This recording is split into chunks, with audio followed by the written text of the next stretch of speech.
Shalom Bapak Ibu, saudara kasih dalam Tuhan. Haleluya. Kembali berjumpa lagi dengan saya Pendeta Dede Daniel dalam renungan malam yang saya buat ini. Kita bersyukur sudah memasuki minggu pekerjaan yang baru, hari Senin 18 Agustus 2025.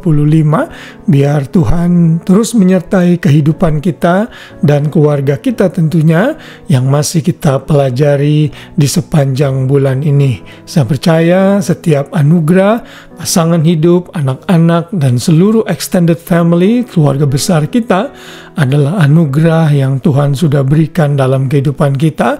Karena itu kita harus benar-benar memperhatikan kehidupan keluarga kita untuk kemuliaan nama Tuhan. Ada banyak pergumulan, tapi oleh dan bersama Tuhan kita bisa tetap bertahan sebagai satu keluarga. Dan hari ini renungan firman kembali akan melanjutkan dari renungan mengenai keluarga Kristen, di mana kita semua sebagai anggota keluarga harus bisa melakukan tugas dan tanggung jawab kita sehingga kita bisa membangun keluarga yang memuliakan Tuhan. Dan hari ini kita akan belajar dengan judul pernikahan sebagai covenant, marriage as a covenant, pernikahan sebagai perjanjian.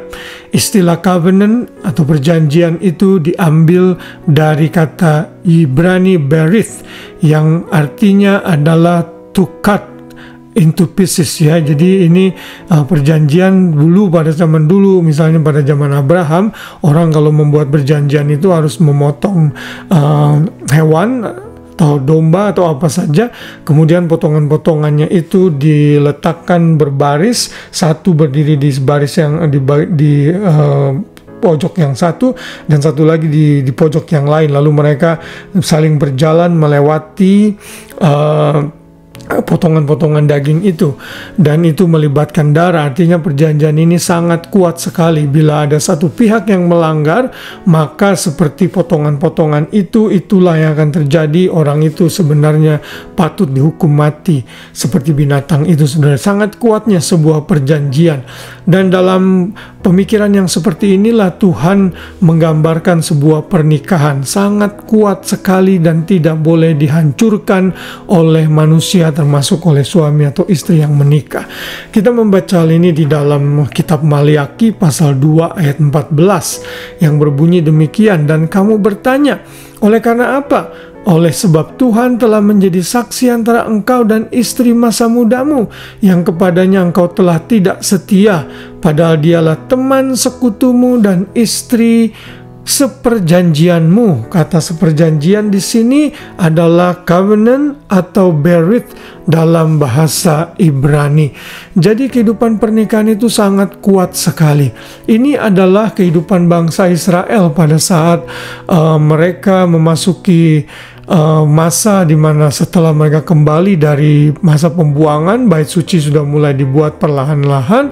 Lalu bangsa Israel ini mulai meninggalkan ritual-ritual dan juga perintah-perintah Tuhan. Salah satunya adalah pada saat mereka berhubungan atau menikah lagi atau mulai tidak setia dengan istri masa muda mereka. Dan Tuhan mengingatkan mereka semua agar mereka berbalik dan bertobat, karena istri yang mereka nikahi pada masa muda itu adalah istri-istri mereka, teman seperjanjian mereka, dan mereka tidak boleh meninggalkan perjanjian ini. Inilah kekuatan perjanjian yang Tuhan sudah tetapkan dalam kehidupan pernikahan. Dalam kehidupan pernikahan melibatkan darah, karena sel sperma laki-laki akan bersatu dengan telur yang ada di dalam tubuh wanita. Dalam hubungan seks terlibat darah, dan disinilah Tuhan menghendaki pernikahan Kristen adalah pernikahan yang suci dan kudus dan tidak boleh dicemarkan atau diceraikan. Karena itu adalah sebuah covenant, perjanjian yang sangat kuat sekali.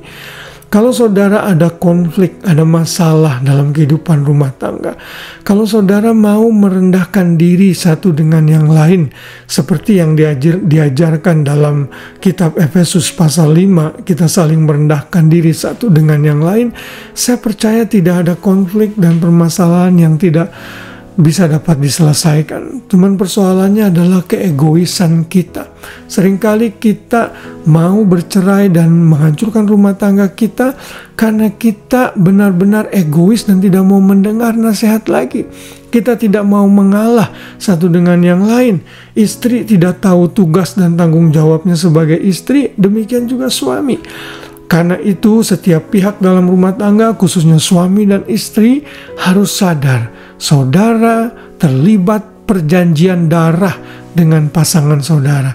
Dan itu berith, sangat kuat sekali ikatannya. Dan Alkitab menggambarkan covenant itu di dalam banyak ilustrasi. Tuhan membuat perjanjian yang kuat dengan Abraham misalnya, dengan Nuh, dengan Daud. Lalu dalam perjanjian baru Tuhan mencurahkan darahnya dengan matinya Kristus bagi kita. Dan istilah covenant yang dipakai itu sama dalam kehidupan rumah tangga. Karena itu saudara dan saya memiliki kewajiban untuk terus stick dengan istri masa muda kita, stick dengan suami masa muda kita, dan hidup membangun rumah tangga yang memuliakan Tuhan sampai kematian yang memisahkan kita. Biarlah renungan firman Tuhan sepanjang malam ini dan juga malam-malam sebelumnya terus mengingatkan kita sehingga kita dimotivasi untuk menjadi suami dan istri yang memuliakan Tuhan. Ingat selalu keluargamu, istrimu dan suamimu dan anak-anakmu, semua yang ada dalam rumah tangga memiliki tanggung jawab sehingga teamwork itu bekerja dengan baik. Pernikahan adalah sebuah covenant yang harus dihormati dan tetap dijunjung tinggi dan dipertahankan sampai akhir. Kiranya renungan malam ini memberikan kita kekuatan dan ingatan sehingga kita bisa menjadi keluarga yang memuliakan Tuhan. Selamat malam, selamat beristirahat. Tuhan memberkati kita semua. Shalom.